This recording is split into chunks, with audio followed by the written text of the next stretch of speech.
Although in their defense, they had never been anywhere else. Yeah, they didn't that's true. think that God made land differently than France. So they show up and there's different bugs and different soil and different water. And they're like, this is not France. This is How not do what we do this? And they peace out. And they peaced After a lot of people died. A lot. They brought in a guy who did the Suez Canal, and they were like, "You like canals? Build this one." And he's like, "Lol, JK, I'm better with deserts. Do you have that? Do you have another desert canal?"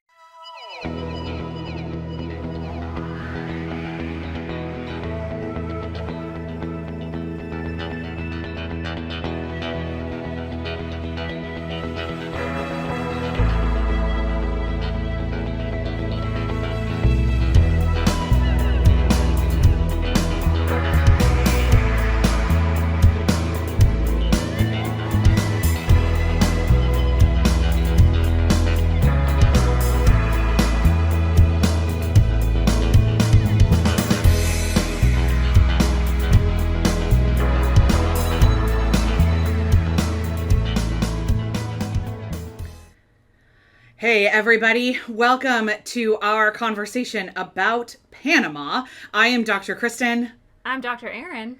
And today we're going to be doing a bit of an overview of the Central American nation of Panama in light of our 6-month-long exploration of the legacy and history of colonization on the planet. We're in our final chapter for 2021, the Spanish colonies, and our penultimate country, Panama. Next week we'll be doing Equatorial Guinea as our ultimate country, our final country. And it's turning out to be a doozy as we do the research for that one. It's the ultimate of something. It's the ultimate of something. But let me tell you, Panama's not a sleeper. Don't sleep on Panama. There's a lot to learn from it. So as is our custom, let's talk about what we knew about Panama before we did our first Google search for Colonizers World Tour. Dr. Aaron, what did you know about Panama? Hilarious every time we do this. I feel like for the last 4 months I've been like, shocking no one, not much. I knew there was a canal. I knew that we built it because we learned about it in school. That's it. Fair. I went once. It was a stop on a cruise, and so I have a selfie with the Panama Canal. Obs. No one is allowed to see it. I had bangs. It's not happening. Don't ask. With a digital camera, those are the craziest selfies. Before we had cell phones, digital camera selfies are hilarious. And I didn't have a digital camera at the time. I had a film camera. It was a selfie with a film camera. Oh. Yeah. No, this is in high school. Was it a disposable one or? No, proper one. Okay. We went in 2001. Okay. Yeah, in the spring of 2001 was that cruise when we went to Panama. With real film. Real film. I had to go get it developed at the CVS. Wow. Yeah, it was a whole thing. Wow. So, and I was actually talking to my family about what they remembered about Panama. And all of us kind of have the same set of memories, which is that we drove around a lot of the abandoned U.S. Army bases. We got to the canal. We got to see the locks work, which was really rad, especially for my dad and my brother who love to see how things work. And I remember the food being good when we stopped on our tour. That's it. So beyond, obviously, what I learned in school, I remember yellow fever being a thing. That was part of we had to keep sending more people to build it because everyone kept dying of yellow fever because we didn't know what yellow fever was. I think, that pretty much covers it. So, in case you're in the same boat as we are, and that encompasses everything you know, let's go to the map. So, as we mentioned, Panama is, in fact, in Central America. It is the only place on Earth where you can watch a sunrise and a sunset in the same country on 2 different oceans, which is absolutely rad. And we obviously, both of us now need to do that at some point in life. It's a strategic location on the eastern end of the isthmus, forming a land bridge that connects North and South America. It is strategic location-wise. That's its most coveted natural resource, is just its strategic location. As of 2021, there's about 4 million people living there. Its capital is Panama City, not to be confused with the Panama City in Florida. When you Google, just be careful. And it's named after an indigenous fishing village. Panama City means an abundance of fish. I love literal names of things. It's one of my favorite. Oh, there's an abundance of fish here. Let us mark that. Love it. Official language is Spanish. The indigenous languages are just, I mean, there's a lot. And many Panamanians to most, I've seen both words used, are bilingual, either in their own indigenous language or, things like French Creole, English, Chinese, Arabic, lots of, as you can imagine, with a thing as big as the Panama Canal and all of the jobs required to make that thing still work and happen. There's a pretty big international population on some level, cycling in and out at different times, and a pretty big influence there. Population-wise, there is the biggest kind of chunk, if we're going to do ethnic and indigenous population designations, is mestizo, which is mixed Amerindian and white folks, and that's kind of it. We've got about 12% Native American of a couple different tribes. We've got some folks of Black or African descent. We've got the fewest number of people would identify themselves as white, and this is all around 2010. It's the last time a major ethnic census was taken in Panama. So ostensibly they would have done another one in 2020, but we all know what 2020 was like. They may have had some other things going on, like trying to stay alive. So let's talk about currency, because it's weird and we don't fully understand how it works. We're saying that right up front. Weird, not in a judgmental way, but like weird in a, like, it's unique. So the US dollar is the main thing and has been since 1904. So they've been using the US dollar for a really long time as the paper money, but the coins are their own currency.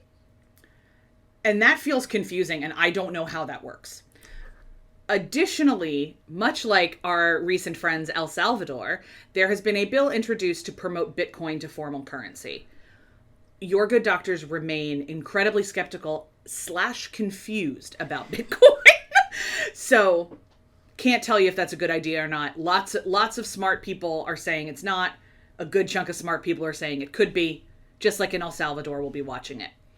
System of government, it is a republic. It's a presidential republic. There are 10 provinces and 4 indigenous regions. I love the indigenous regions and would encourage you to do your own research into why those are so unique in Panama. And I think they're really fun. Religion-wise, we've got, almost entirely Christian. Like, that's just how it works. Largely, majority-ish now Catholic, based on the legacy of the Spanish colonizer, and that a huge part of the Spanish colonial project was driven and brought by the Catholic Church, the missionaries of the Catholic Church, the blessing of the papal system within Spain. It's massive. However, there has been a decrease in that control. You've got people that converting to evangelicalism. Within the statistics I've seen, I'm skeptical that some of those are not still evangelical Catholics, and there isn't still a basis of Catholicism within those ranks. They have one of the larger populations of people who claim no religion at all within Central and South America, at around 12 to 15%, depending on the stuff that I've seen.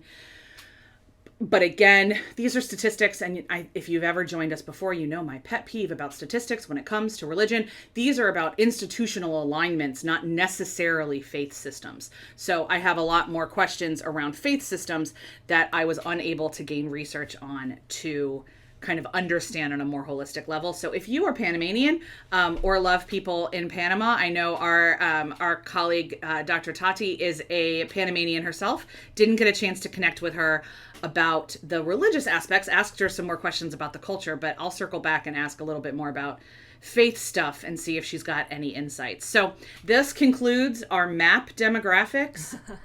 Dr. Aaron, take it away. Talk to me about colonization and culture. Yeah, let's do this. The economy, because of the weirdness of the currency, is dollar-based. And shocking no one, has to do almost entirely with what goes through and in and around the canal. It's more than a services sector built up around that, which is more than 3/4 of their GDP. They have a strong economy, but that's not really translated into shared prosperity, shocking, it is still the second worst income distribution in Latin America, which, you know, as a bastion of industry, does not surprise anyone. So construction is another main industry as well. Agriculture, which is only 7% of the GDP. They have sugarcane, bananas, rice, all that kind of stuff that is in the Caribbean, Central American region. As for demographics, Panama is a fascinating place. They have steadily decreasing rates of fertility, mortality, and population growth, but the disparity persists, is based on wealth, geography, and ethnicity. So it has one of the fastest growing economies in Latin America, but that's not really being equitably distributed. The indigenous population, again, surprising no one, are the poorest in Panama. Just sometime I'd love to be shocked. There's like, a lot of... yeah, I know. There's a lot of control of white folks since that canal came through. Yeah. The government's, you know, just not great about doing other things besides running the canal in a lot of ways. That's the short end of the government stick. Panama is trying to expand its access to education and clean water. They are doing some positive things. There's an increase in secondary schooling that's led by female enrollment, which is exciting. And they're trying to spread that to rural and indigenous areas, which might eventually help alleviate some of the poverty. But, you know, learning yourself out of poverty, it takes some time. It's a relatively young population. The median age is 30. Life expectancy is around 80, which is pretty good. They don't have a regular military force, which is something we learned a lot more about in the film we talked about, Invasion, and I will get into that in Colonization. The government abolished the military and reformed the security apparatus in 1990. And in 1994, their assembly approved a constitutional amendment prohibiting the creation of a standing military force. So they not only disbanded it, but they made it illegal to ever do it again, which, once you learn what happened in the 1980s, is not a surprise. As for human rights, it is one of those weird beige areas on the sexual orientation laws map. Sexual orientation is not protected, but it is not criminalized legally. Homosexuality is legal. Same-sex marriage is not recognized. There is only protection against employment discrimination on the basis of sexual orientation. A person can change their legal gender, but they have to have proof of medical intervention, which, when we got to the COVID of it all, was quite a problem for our trans friends in Panama, because the Panamanian government instituted a gender-based quarantine. Like, dudes could go out one day, ladies could go out another. Ladies could go out another day, and It's so... weird. It's weird. It's just weird. It was ostensibly done to, like, protect women, but... Don't worry, it didn't work. Like, the rest of the world didn't miss a trick on this. Yeah, like, yeah, this was not, like, a sneaky way to combat COVID. It was just discriminatory.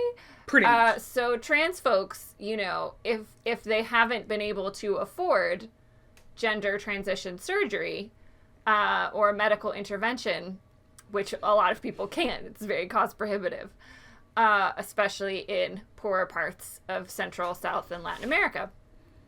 For example, a trans man who was born as a female would go out on the Day for Men, but when asked to provide identity, would not have identification designating him as a man. He would have identification designating him as a woman. And then they would be like, you can't come out today. Today's not your day. And then he goes out on the Woman's Day, but he looks like a man. So, I mean, that story, I have like a couple articles in the Google Docs about specifically what it was like for trans people, and it sounds like it was terrible, which I'm sure was the intention. So they had to set up this whole trans network of like non-trans folks who would go out and buy food for trans folks and then like drop it at their homes. which is lovely. Like, fair dues, Panamanian people, for stepping in and helping your trans brothers and sisters. But, like, did we need to do that, government? No, we did not. We did not. All right, so human rights out of the way. Colonization. Another fascinating tale to spin for y'all. The Spanish, weren't great. The terrain's not super fun in Panama. It's difficult to manage. They tried several times to colonize it, but it just wasn't sticking, and Panama didn't have gold. So the Spanish were why did they care? Why are we here? Yeah. The Spanish were on the colonizer struggle bus there for a while. Eventually, they succeeded. But Panama, again, got relatively early independence from Spain, as a lot of other people did. A lot of other Spanish colonies in Central and South America around the 1820s. So in 1821, and they joined Gran Colombia, which at the time was the Republic of Colombia, Venezuela, Panama, and Ecuador. Venezuela and Ecuador pieced out real quick by 1830, and Panama remained a province in the Republic of Colombia, or Gran Colombia, as it was called.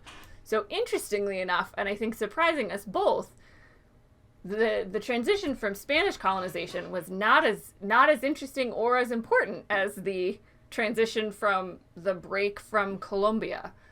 Eventual independence for Panama came through U.S. intervention over, you guessed it, the bargaining chip of the canal. So the canal goes back all the way to 1524, when there was like the first idea that we should capitalize on this isthmus. But the first earnest attempts weren't by the French until 1878. But the French, being very Spanish about it, these Europeans just didn't know what they were doing. Although in their defense, they had never been anywhere else. Yeah, they didn't that's true. think that God made land differently than France. So they show up and there's different bugs and different soil and different water, and they're like, this is not France. This is How not do what we do this? And they peace out. Yeah, and they pieced After out. a lot of people died. A lot. They brought in the guy who did the Suez Canal, and they were like, "You like canals? Build this one." And he's like, lol, JK, I'm better with deserts. Do you have that? Do you have another desert canal? Do you have another desert canal you want? On the books? I'm less good with tropical rainforests. Thoughts and feelings. Do you need a canal in the Sahara? Like, where else can we go? I'm not strong on the tropical canals. Indian subcontinent? No? Okay. No? Okay, no problem. Got it. You want one here? I'll do my best. It wasn't good. It was not good enough. One of the rare occasions in which we would have to look at somebody and say, your best was not good enough. Not good enough. By the late 1880s, they had to abandon the project because it was bankrupt.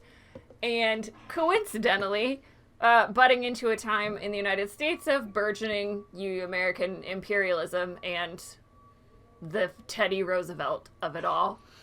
Guys, I do not care for him. This is what I have learned in Colonizer's World Tour. So I do not care for Teddy Roosevelt. I wrote in my notes, and I have to just read it out loud to y'all because it's so funny. U.S. saw their opportunity because of freaking Theodore Roosevelt and his meddling ways. Which, I mean, there's a biography title for you, anybody out there who's a Teddy Roosevelt scholar. What happened was we pressured the French to sell us their concessions, and the sale took place in 1903. We negotiated a treaty that would have leased the canal for 100 years. We did not ask Colombia about this treaty or this negotiation, and so they were like, you know what, we're not interested. Thanks, but no thanks. So that didn't go well. We ran up against a bit of a barrier there, but we had burgeoning nationalist movements in Panama from the 1840s.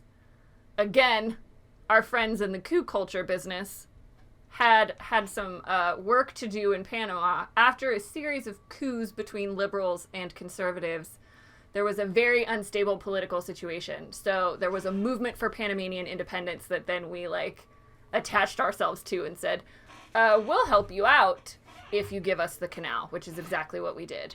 So a revolutionary junta declared independence in November 1903. The Americans helped out by giving military aid, as we are wont to do. Big fans of it. Big fans. And taking railroad cars off the railroad so the Colombians couldn't use it. Oh my gosh, of course we did. Which is very American. And then we were the first ones to recognize them. We were like, they're an independent republic right now because we said so. So 2 weeks later, we signed the Hey Bunau Varilla Treaty with Panama, which was exactly the same as the first treaty, except we changed the language around how long we could lease the Panama Canal and said that we could have it in perpetuity. Now, neither one of was either one of these in Spanish?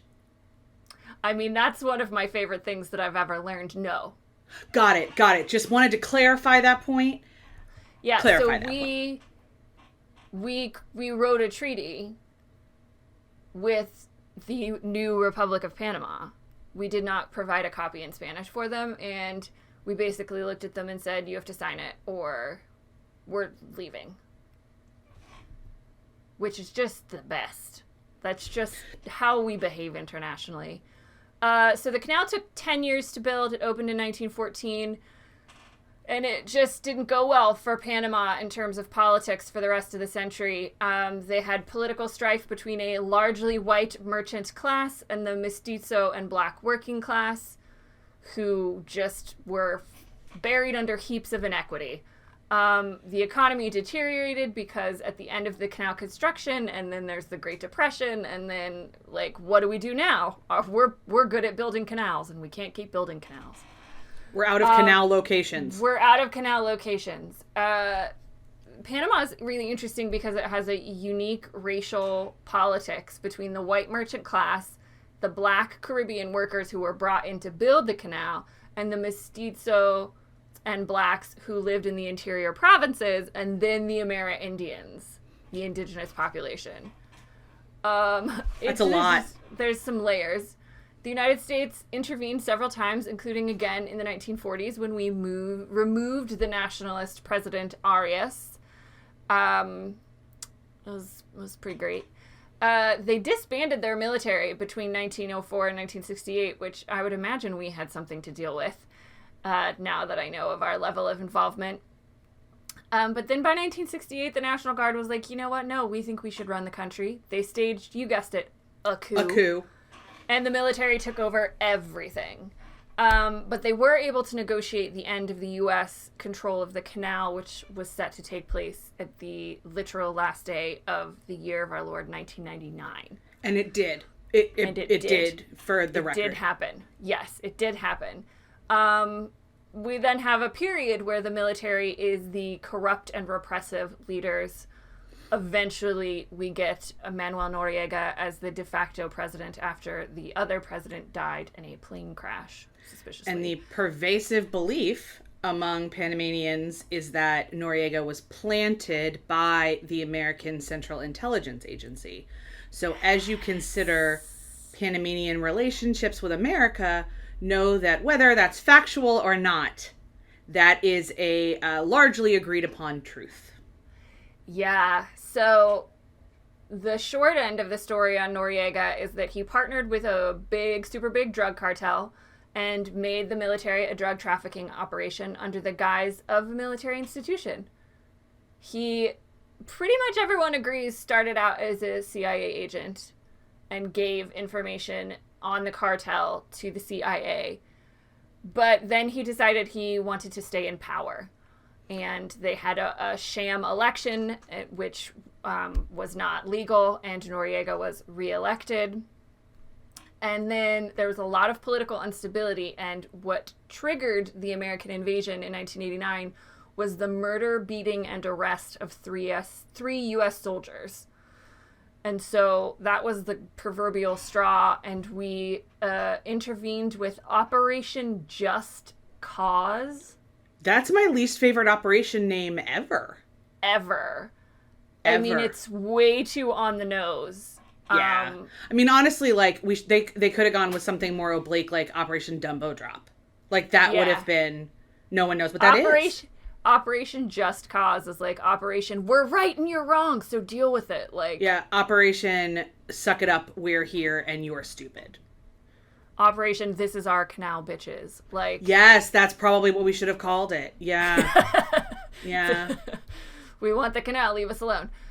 This was Operation Just Cause, the largest military action since the Vietnam War. So we went a whole decade there without a large And then we turn around and pop on over to Kuwait, which I think was larger than 2,000 people. So yep, fear it not. sure was. So during this invasion, we killed at least 2,000 civilians. We don't actually know how many because we didn't count. We destroyed a lot. We should also say really briefly, not only did we not count, but the counting that was done, the records were corrupted in some way, shape, or form. Yeah. So there are projections on the ground that it could go as high as 7,000. But in typical form, the U.S., it was like we bombed a couple blocks away from where we were like actually supposed to. Yeah. So things got a little bit messy. Things are a little bit messy. We destroyed a lot of Panama City with our indiscriminate bombing. Some fascinating stories out of the invasion. Noriega hid out in the Vatican embassy. One of my favorite things. Which we blasted with loud rock music to Yes. pressure him to surrender. We fought part of this war with guns and roses. Guns and roses. Guns and then guns and roses. Noriega, was eventually handed over, spent the rest of his life in jail in various places until he died in 2017. So this is why they disbanded the military. They were a corrupt organization. They have had free elections since. It is now a major economic location. Like, seriously, just look up pictures of Panama City. It looks like Beijing. Like, there's so many skyscrapers. We had the leak of the Panama Papers in 2015, which you may or may not remembered, which revealed that a lot of money laundering was taking place on a global scale through Panamanian banks. Their current president, Cortizo, as we mentioned earlier, hasn't really handled COVID that well, and his popularity is going down. Panama is the country with the most cases and most deaths in Central America as of filming in September 2021. So it's a fascinating but potted history of colonization, really. And, as you said at the start of this, it's like Panama's entire history is dictated by its geographical location. Entire thing. It has no other natural resource but its geographical location. But the fact that it is literally this isthmus between North and South America and sits on the Atlantic and Pacific Ocean and near the Caribbean and all this jazz. And, exploration, economy, capitalizing on the resources of South America all made it a really, really valuable, tiny piece of land. Also, no one wants to sail around the bottom of Chile. No one. That's a long way. If you can it's just also cut through. Near impossible to survive. Like, in a lot of ways, you have to be a really good ship captain because it's not like the Cape of Good Hope around the bottom of South Africa. It's not. It's the reason they've had a canal there since the 1500s is because it really is the only way between the Atlantic and the Pacific. Yeah. I know. It's crazy. Okay, it's time for, now that we're done with all that lovely exposition, our Jeopardy Fun Facts. Dr. Kristen, what's yours? Oh my gosh, guys. These are two of my favorites I've ever had. One, Panama has no official southern border. It just kind of ends. So there's a massive swampy area called Darien Gap. There is a lot of terrible stories about people fleeing from Colombia, especially, and trying to get to, someday when we cover Colombia, you will not be surprised by this. And there's a lot of migrant issues and people hiding in the Darien Gap, but it's so bad you can't build roads through it. Yeah. So it's just kind of understood that Colombia ends on one side of the Darien Gap and Panama starts on the other, and whatever happens in the middle is up to the nature lords of the Darien Gap. Nothing exists there. It's so fascinating because they talked about one of the videos that we have on the Darien Gap. There is a highway that goes through all of Central America and into South America, and it has to stop. They were trying to build a Anchorage, Alaska to Santiago, Chile highway, and everything was going great until you hit the Darien Gap. And then it's shit. It's it's like the lost world in there.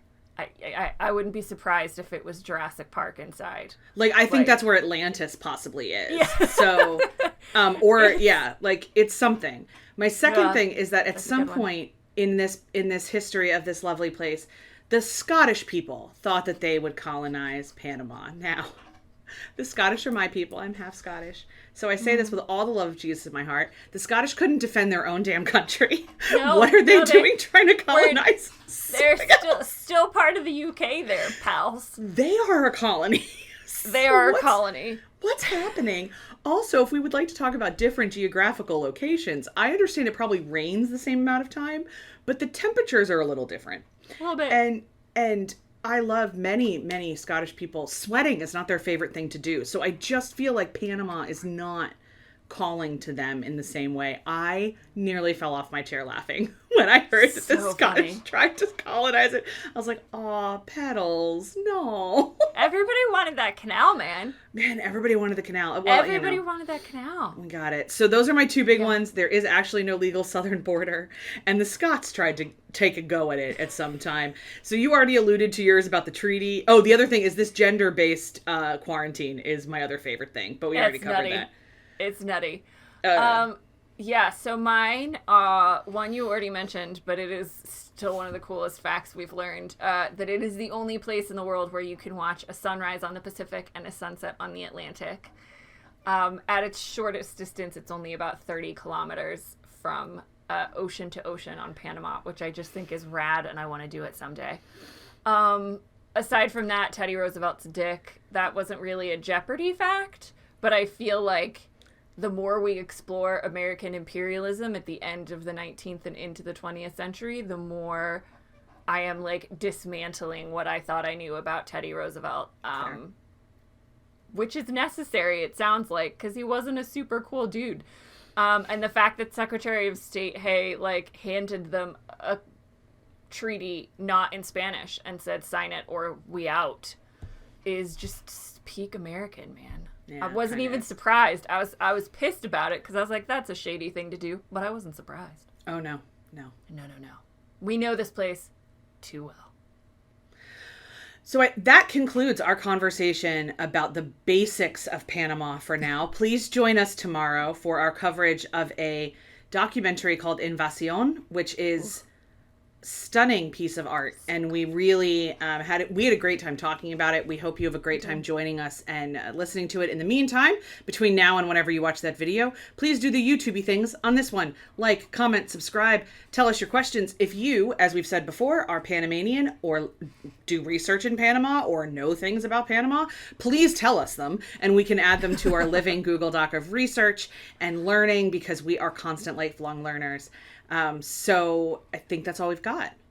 That is all we've got. We will see you next time for whatever video you decide to click on next. Bye, everybody. Bye.